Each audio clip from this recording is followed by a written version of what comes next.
बचाना चाहते हैं, बड़े नेताओं का दबाव है। विनोद जी, आपका शुक्रिया। सर्वप्रथम मैं ये बड़े स्पष्ट शब्दों में आपको बता दूं, had retrospected, very penetrating, very comprehensive. And the person who is leading this committee, his name is Mr. Ravinder Sharma, and he is a well-adept person who doesn't need any preamble at all. I am damn sure whatever the report will come out, एक एक चीज उससे स्पष्ट हो जाएगी। मैं जो हमारे पत्रकार बंधु आदर्श गुप्ता जी है उनकी बात से सहमत हूँ कि कोई गली में गिल्ली डंडा खेलने वाला बच्चा भी बता देगा कि कांग्रेस की उठाई। मुझे मिला था वो बच्चा, मेरी उससे बात हुई और उसने मुझे बताया कि किस तरह एम्बुलेंसेस में शराब भर भर कर बेची गई और आलम ये हो गया कि कई शराब की दुकानें जम्मू खित्ते में ऐसी थी जिनको डिपार्टमेंट ने फाइन किया। और मेरे अपने सोर्सेज हैं, क्योंकि आप भी जानते हैं कि अखबार नवीसी में उम्र गुजरी है, 2-2 करोड़ रुपया पहले पार्टी से दिया, वो देती है पार्टी अपने कैंडिडेट को, लेकिन आखिर के 3 दिनों में 20-20 लाख रुपया सिर्फ शराब के लिए बांटा गया, ऐसा मेरे विश्वसनीय सूत्रों ने बताया जो भाजपा से ही है। तो पहले तो मैं ये स्पष्ट कर दूं कि यहां का निजाम, यहां का प्रशासन, यहां के अधिकारी नपुंसक बनकर तमाशा देखते रहे। मेरी खुद की विधानसभा में इनके डंडे और झंडों के साथ शराब पकड़ी गई, कोई जवाब दिया किसी ने? किसी के ऊपर कोई मामला दर्ज हुआ? अरे जब विनोद तागड़े जैसा इंटरनेशनल जनरल सेक्रेटरी करोड़ों रुपए के साथ पकड़ा जाता है, तब भी उसके ऊपर एफआईआर में वो आरोप नहीं मरते, तो इनसे और क्या तवक्को करेंगे आप जी? बाकी जो कमियां खामियां हमारे एंड से रही हैं हम उन पर बात करेंगे। दूसरा मैं जरा अभिजीत भाई को बता दूं, मैं कहता हूं बड़े प्रबुद्ध आदमी है, लेकिन दिक्कत क्या है कि जब संकीर्ण मानसिकता के साथ एक ही एंड को देखेंगे तो इनको आगे का जो देखना चाहिए, जो दूरदर्शिता के साथ देखने की कोशिश करनी चाहिए, वो देख नहीं पाते। ये अभी पाकिस्तान की बात कर रहे थे, मैं एक मिनट और लूंगा। मुझे ये बता दीजिए विनोद जी कि जब इनके निकम्मे और निठल्ले प्रवक्ता, और उसमें मैं नाम लेके बोल रहा हूँ, जो इनका नेशनल स्पोक्स पर्सन है, जिसको अमेरिका ने आईना दिखा दिया और आलम ये हो गया कि अब दुबक के बैठ गया, इनको ये समझ नहीं आता, इनके जहनों में नेहरू जी के नाम का एक ट्यूमर पैदा हो गया है, वो निकलता नहीं है। चलिए अध्यक्ष जी के पास चलते हैं। एक मंत्री ने चलिए मंत्री ने जी चलिए बंद करिए, चलिए अध्यक्ष जी आपके पास आते हैं, लेकिन एक छोटे से कमर्शियल ब्रेक के जानना चाहूंगा, क्या आपको आदर्श जी ऐसा नहीं लग रहा है कि जगदीप जो प्रवक्ता हैं कांग्रेस के, वो हार का ठीकरा प्रशासनिक अधिकारियों पर फोड़ रहे हैं? जी आदर्श जी। देखिए, पहले मैं जगदीप जी की बात पे थोड़ा सा मैं बात करूंगा। जगदीप जी ने कहा कि पैसा लगा, 2 करोड़ लगे, 20 लाख बाद में दिया, शराब बेटी, सब कुछ हुआ। मैं इनकार नहीं करता इस बात को कि सभी पॉलिटिकल पार्टीज पैसा लगाती है, बिना पैसों के चुनाव नहीं लड़ा जाता। और अब 70 साल जिस यहाँ पे चुनाव लड़ रहे हैं और वोटर इतना समझदार हो गया है, पैसा किसी का खाता है, शराब किसी से पीता है और वोटर कहीं देता है।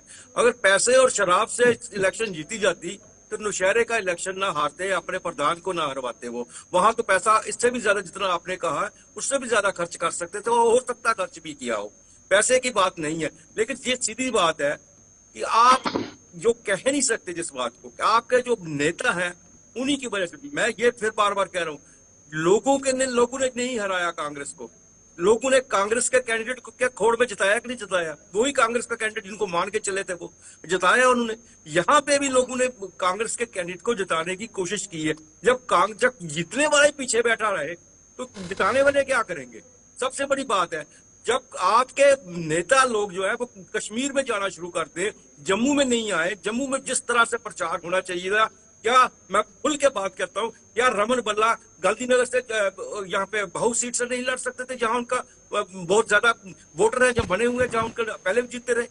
क्या जो उसका नाम है लड़के का, आरएसपुरा से नहीं लड़ सकता था वो? क्या क्यों चेंज करनी पड़ी सीटें? और आखिर दम तक एक दिन पहले आप अपना मैनिफेस्टो ला रहे हैं, मैनिफेस्टो को लेकर आप पे उंगली उठाई जा रही है, 370 लेकर आपको कटघरे में खड़ा किया जा रहा है। क्यों आप कि उस क्या समर्थन करते थे आप उसका नेशनल कॉन्फ्रेंस का 370 के लिए? लास्ट मोमेंट पे जाके आपका मैनिफेस्टो आता है, उसमें आप 370 की बात करते हैं। अपनी इन गलतियों को दिखाने की कोशिश करो, उन्हें गिनने की कोशिश करो, लोगों के ऊपर मत लगाओ कि उन्होंने शराब पी है, उन्होंने पैसा खाया है, इसलिए कांग्रेस हारी है। कांग्रेस हारी है तो अपने कारण हारी है, लोगों के कारण नहीं हारी है। चलिए अभिजीत जी, आप पर बहुत तंज कसे हैं जगदीप जी ने। भारतीय जनता पार्टी ने पैसा बांटा, शराब बांटी और सरकारी मशीनरी ने खुल करके भारतीय जनता पार्टी का सहयोग किया, ये जगदीप जी का आरोप है। देखिए विनोद जी, बड़ा दुर्भाग्य है कि देखिए मेरे वोटरों को, जिन वोटरों ने आज अपनी मर्जी से वोट डाल के भारतीय जनता पार्टी को जम्मू कश्मीर की सबसे बड़ी पॉलिटिकल पार्टी बनाया, नेशनल कॉन्फ्रेंस से भी 1.5 लाख हमने ज्यादा वोट लिए हैं। ये तो 51-52 से हमारे साथ जो इन्होंने जातियां की हैं कि 1.5 लाख हमारी पॉपुलेशन ज्यादा थी और उनकी हमसे 1.5 लाख कम थी, फिर भी 1.5 दर्जन सीटें वहां कांग्रेस और एनसी ने परोस दी थी। इस कारण हमारे को ये कहीं ना कहीं पीछे चूक हो गई। तो लोगों को ये कहना कि लोग शराबी हैं, लोगों ने शराब पी के वोट डाल दी, ये कांग्रेस की निम्न स्तर की मानसिकता। और इतना नीचे गिर जाओगे, लोग क्या आपके मोहताज हैं कि आप उन्हें पिलाओगे तो पिएंगे? जिसने पीनी है ना, उसके पास अच्छा खासा सिस्टम होता है, वो कांग्रेस के 2 दिन के पीने से वोट इधर का उधर नहीं कर देगा। तो ये तो बड़ी छोटी सोच है जो आपने बात की है। और अगर ऐसी बात होती तो हिमाचल में क्या शराब की कमी थी? तो ये बात कीजिए, करें कौन सा आप एक्सप्लेनेशन दे रहे हैं जी, शराब पिला दी, पैसे बांट दिए। आज का वोटर बड़ा समझदार हो गया हुआ है। आज का वोटर जब घर से निकलता है, मियां बीवी को नहीं बताता, बीबी मियां को नहीं बताती मैंने किसको वोट डालना है। उनको पता कि मेरे वोट की ताकत क्या है। वो जानते हैं कि अगले 5 साल हम क्यों सफर करेंगे अगर हमने गलत इंसान को वोट डाल दिया। आज के लोग बड़े समझदार हो चुके हैं और वो जमाना चला गया कि जब आप लोगों को बेवकूफ बना दिया करते थे। क्योंकि उस टाइम पे तो आप ही के दौर पे यहाँ पर 5,000 वोटों से एमएलए, 10,000 वोटों से मंत्री और 15,000 वोटों से मुख्यमंत्री बन जाया करते थे। अब तो लाखों वोट लेने की बारी आ गई। जब लाखों वोटों को लेने की बारी आएगी तो फिर आपको मुश्किल होगी। अब कांग्रेस की दिक्कत क्या है? कांग्रेस जब कभी हारती है, कभी ठीक रहा शराब पर, कभी ठीक रहा किसी पर, और कभी बेचारी वो ईवीएम तो इनकी वो बेचारी वो माशूका है जो मैं बार बार कहता हूं कि जो हमेशा तैयार रहती है। और ये उसके सर पे आशिक की तरह कि जब कभी भी ये जीत जाएंगे तब तो उसका नाम नहीं लेंगे, लेकिन जैसे ही हारते हैं तो उस बेचारी को कहते हैं जा तू जल जा, मर जा, कट जा। तो वो बेचारी इनसे तंग आ चुकी है आज ईवीएम। तो आप समझ सकते हो कि जब आप खुद हार चुके हो, अरे हार का अपना ठीकरा किसी के सिर पे फोड़ना है तो जरूर फोड़िए, लेकिन कम से कम बेचारे वोटर पे तो ना फोड़िए। वोटर आपकी करतूतें नहीं देख रहा, वोटर नहीं देख रहा कि आप जब देश से बाहर निकलते हैं तो बाहर जाकर आप बोलते हैं कि हमारे देश के अंदर पैसा ना लगा है। वोटर नहीं देखता कि कौन है वहां से ख्वाजा आसिफ क्यों हमें कह रहा है कि इनको जिताओ। अरे वोटर बड़ा समझदार है, वो अच्छी तरह से देखता है। और वोटर ये भी देखता है कि 50-60 साल आपने क्या किया और 5-6 साल भारतीय जनता पार्टी ने क्या कर दिखाया। तो इसीलिए वोटर जब आपको जवाब देता है तो वोटर को इतने बुरे शब्द ना कीजिए। होंगे चंद लोग बेचारे जो इस दुनिया में ये करते होंगे काम, लेकिन ज्यादातर जो लोग हैं वो सात्विक लोग हैं। हमारे जम्मू के लोग वैसे बड़े पूजा पाठी लोग हैं, इनको इस तरह से जगदीप जी, सवाल ये उठता है कि आप ड्राइविंग सीट पे होते तो शायद बेहतर करते, लेकिन आपने नेशनल कॉन्फ्रेंस की पीछे वाली सीट पे बैठ करके कई गलती की है। और दूसरी बड़ी बात है, जब नेशनल कॉन्फ्रेंस ने अपना मैनिफेस्टो जारी किया, पाकिस्तान से बातचीत, पत्थरबाजों की रिहाई, 370 की वापसी, 35 की वापसी, आपका मौन समर्थन आपको भारी पड़ गया है। विनोद जी, मैं चाहूंगा थोड़ा सा वक्त मुझे भी दे, जैसे अभिजीत भाई को मिला।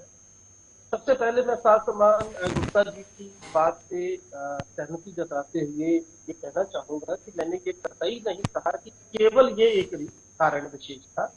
There are sub reason, we are trying to find it. अब मैं जरा अभिजीत भाई की जो दुर्भाग्य क्या है कि इसका वास्ता जब मुझसे पड़ता है ना, तो फिर इनकी दिक्कत ये होती है कि इसको शीशे निकोड़ने के अलावा कुछ दिखाई नहीं देता। ये वीडियो है कि मेरी विधानसभा का प्ले कर दूं, और मैंने कहीं नहीं कहा कि वोटर्स ने शराब मांगी। मैंने कहा कि आपके निकम्मे निकले कैंडिडेट्स ने राजनीतिक नैतिकता का धज्जियां उड़ाते हुए आलम ये कर दिया।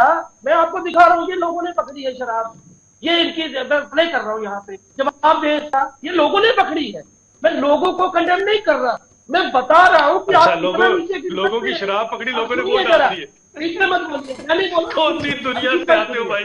रविंदर रैना साहब का लोगों ने शराब पकड़ी और वोट भी डाल दी है। विनोद जी, अब सुनना पड़ेगा, अब सुनना पड़ेगा। दुनिया से आते हो भाई। आदर्श जी ने एक और बात कही, आदर्श जी की बात थी कि रविंदर रैना को जितवा देते अगर ऐसी स्थिति होती। बिल्कुल ठीक कहा आपने, लेकिन असली बात यह है कि रविंद्र रैना खुद वहां से लड़ना नहीं चाहते थे, क्योंकि वो पिछले कई सालों से अपने विधानसभा में गए तक नहीं थे। ये स्थिति थी। उनको तो आदत है किस तरीके से वो शामली वाली सीट गाँव भी, सुनाने की। शामली वाली सीट पे का आता हूँ विनोद जी, मुझे कुछ राजीव शर्मा को जिता देते। मुझे ये जवाब दे दे, महाराष्ट्र में 5 लाख वोट कैसे बने? मुझे ये बता दे कि हरियाणा और महाराष्ट्र का वोटिंग परसेंटेज काउंटिंग से 2 दिन पहले कैसे बढ़ा? मुझे ये बता दे, जो अरविंद केजरीवाल ने दिल्ली में आरोप लगाया है कि 11,000 एक विधानसभा में आपने वोट बढ़ा दिए। मुझे ये बता दे कि नांदेड़ लोकसभा और विधानसभा के नतीजों में फर्क एक ही जिले के समय में कैसे आया? और मुझे ये बता दे कि आपने उस गांव को वोटिंग करने से क्यों रोका? जगदीप जी लौटते हैं, जगदीप जी लौटते हैं, छोटे से वापिस लौटते हैं के बाद एक मरतबा फिर स्वागत है। और मैं आदर्श जी से जानना चाहूंगा, आदर्श जी, जो मेरा अनुभव कहता है कि भारतीय जनता पार्टी ने शिद्दत के साथ चुनाव लड़े, उनके सभी बड़े नेता यहाँ पर कैंपिंग किए हुए थे। मैंने मल्लिकार्जुन खड़गे को देखा, उन्होंने छंब जाना था, वो गए नहीं। कहीं ना कहीं कुछ कमियां कांग्रेस में रही हैं। कुछ सही कहा। भारतीय जनता पार्टी, ये एक खूबी है भारतीय जनता पार्टी पे, 24/7 वो इलेक्शन के लिए तैयार रहती है। लेकिन मैं विनोद जी एक बात बता दूं, भारतीय जनता पार्टी से जम्मू कश्मीर के, खासकर जम्मू के लोग बहुत नाराज थे। जब यहाँ लोकसभा का चुनाव हुआ तब भी उनका मन नहीं था भारतीय जनता पार्टी को वोट देने के लिए, लेकिन यही कह रहे थे हमने मोदी को वोट देना, मोदी के नाम से वोट देना, और मोदी के नाम से उन्होंने वोट दे दिया। लेकिन बीच में यही कहते थे जब असेंबली आएगी तो इनको हम दिखाएंगे कि हम नहीं वोट देंगे, और सचमुच दिखाना चाहते थे कुछ इनको। लेकिन बदकिस्मती ये थी कि भारतीय जनता के पार्टी के सामने कोई ऐसी पार्टी जो कहते सीरियसली इलेक्शन लड़ने के लिए नहीं खड़ी थी जिन्हें जम्मू के लोग वोट देते। वो मजबूर थे, उनके पास कोई दूसरा चारा नहीं था। आज भारतीय जनता पार्टी को मजबूरी से वोट देना पड़ा, उनको बनाया, क्योंकि प्रचार उनका इतना जबरदस्त था। उनके नेता हर घर घर में जा रहे थे, उनके नेता हर वार्ड में जा रहे थे, उनके जितने भी बड़े से बड़े नेता सामने तो आ रहे थे, यहाँ आके डेरे लगा के रखे हुए थे, 2 दिन उनके होटल से बुक करके रखे हुए थे, वहीं पे रह रहे थे। हर रोज प्रेस कॉन्फ्रेंस हो रही थी, हर रोज उनमें बातचीत हो रही थी। तो ये सब चीजें कमी नजर आई कांग्रेस के अंदर। मैं ये बात बार बार यही कह रहा हूँ, मेरा जो एक्सपीरियंस है, इस बार बदलाव चाहते थे लोग, कांग्रेस के लिए वोट देना चाहते थे, लेकिन कांग्रेस ने खुद ही एट द 11th आवर तो कैंडिडेट के नाम घोषित कर रहे हैं, अपना मैनिफेस्टो लास्ट मूवमेंट में दे रहे हैं, 370 को लेकर अपना बचाव नहीं कर पा रहे हैं, पत्थरबाजू को लेकर अपना बचाव नहीं कर पा रहे हैं, कैदियों को छोड़ने के लिए अपना बचाव नहीं कर पाए हैं। ये सब चीजें जो है जम्मू में इनके अगेंस्ट गई, उसी वजह से ये पीछे रह गए। और भारतीय जनता पार्टी जो अभिजीत जी आपकी क्या राय है? जी अभिजीत। देखिए, आदर्श जी जो कह रहे हैं, मैं थोड़ा सा, मेरी राय भिन्न है, ऐसी बात नहीं है। देखिए, लोग ठीक है, कुछ लोग हो सकते हैं बीच में, कोई मैं नहीं कहता, कुछ लोग नाराज होते हैं, सारे के सारे 100% अगर भारतीय जनता पार्टी के ही वोटर हो जाए तो फिर तो मुझे लगेगा डेमोक्रेसी ही नहीं है। कुछ ना कुछ तो लोग नाराज रहेंगे, नाराजगी ये अपने से होती है। लेकिन जब भी लोगों ने देखा, ये नहीं है, ठीक है हमारी कैंपेनिंग बड़ी अच्छी, हम सबके सभी लोग जो हैं 24/7/365 काम करते हैं, कांग्रेस की तरह या एनसी की तरह कोई चुनावी बटेर नहीं है जो चुनाव के समय बाहर निकल जाते हैं। अगर आपको याद होगा आदर्श जी, जो कोरोना काल था उसमें सबसे ज्यादा शहादतें किसने दी थी? तो भारतीय जनता पार्टी के कार्यकर्ता ने दी थी। हम तो लोगों के बीच में रहते हैं, इसके अंदर कोई बात नहीं, लोगों की नाराजगी हमें से होगी अगर कोई होगी, लेकिन लोगों ने ये तो आंकलन लगाया कि 50-60 साल इन लोगों ने क्या किया और 5-6 साल से क्या हुआ। लोगों ने एम्स, IIT, IIM का आंकलन लगाया, लोगों ने G20 जैसे इवेंट्स का आंकलन लगाया, लोगों ने आंकलन लगाया जो आज इतनी टनल्स बनी है, जो तो तरक्की के काम हुए, उसका भी तो आंकलन लोगों ने लगाया कि किस तरह से सब कुछ हो रहा। आज तक जो बाकी पार्टी थी केवल एक आंख से देखती थी, एक ही तरफ करती थी, हमने तो दोनों हितों में बराबर की तरक्की करवाई, भले जम्मू भले कश्मीर में। और इनके हाथ में जब आया तो आपके सामने भी आप देखिए क्या शुरू हो गया है। तो ये लोगों ने जब इन चीजों को देखा, एनालिस करके उन्होंने देखा कि भारतीय जनता पार्टी समय का अभाव है, 1 मिनट मैं जगदीप जी को दूंगा। जगदीप जी, वाकई में आपको सीखना चाहिए भारतीय जनता पार्टी से। आप ठीकरा फोड़ करके अपनी स्कीम को सेव नहीं कर सकते हैं आप। 1 मिनट में, समय कम है। विनोद जी, मैं 1 ही मिनट में उत्तर दूंगा। निंदा हमेशा प्रगति की घोतक है, मुझे इसमें कोई एतराज नहीं है। कुछ कारण रहे हैं, उन पर पार्टी विचार कर रही है, इसीलिए रविंद्र शर्मा सरीखे नेता के हाथ में ये जिम्मेदारी दी गई है।